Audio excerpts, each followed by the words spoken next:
Our first stop was at the Point Clarke Lighthouse.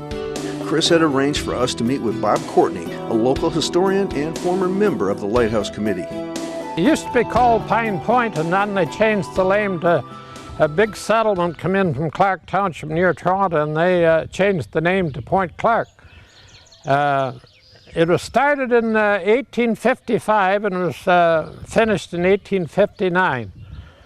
There's 87 feet of stone, and it's 112 feet to the top of the lightning rod. Wow. A bunch of men came from Paris, France to do the ironwork, and it's 6 feet at the bottom and 3.5 at the top.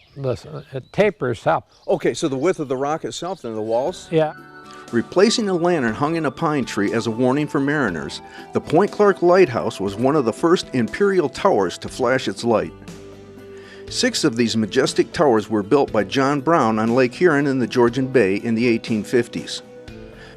Built of limestone from nearby Inverhuron, the Point Clarke Lighthouse stands 90 feet high. The tower is topped by a 12-sided lantern framed in cast iron. The light has been proclaimed a Canadian National Historic Site. Point Clarke Lighthouse is the only imperial tower located on the mainland, and therefore it is accessible by vehicle. This makes it a must-stop for lighthouse enthusiasts and the casual observer.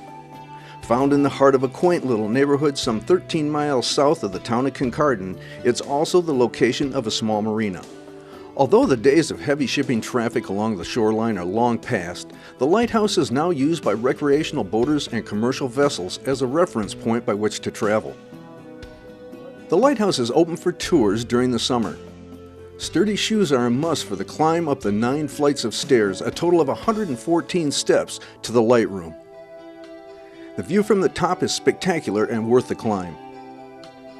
And climb we did, all 114 steps to the top. When we arrived at the top, the view was spectacular, and our guide Mike reminded us that if you want to make this climb, you should be in fairly good health. They are steep, and they're not for the faint of heart. As much as you are, your maximum fall might be only 8 or 10 feet, but it's still, you have that feeling in your gut that you are going up a long ways. And it's always in your gut, and it's a good feeling. Well, especially, you really notice it when you get up here to the top too, because you can see out behind us, and you can see just a vast distance out there. Do you happen to know why this particular lighthouse was put here? Is there a reef out in front of us here somewhere? The shoals go out here about 4 kilometers, and you can literally go take a boat out here and lose a propeller in a heartbeat if you don't know where you're going. But you go out about 3 kilometers, you can step off your boat onto a rock and stand there. Wow. There's huge boulders out there, some of them as high as 20 feet. And it's just unbelievable. Mike asked us if we'd like to step outside to a better view. He didn't have to ask me twice. It's great being with the keeper of the keys. We all followed Mike out onto the rim of the light, where Mike explained how they kept the water away from the light. Gargoyles, or what there actually are, is lion's heads, and they used to be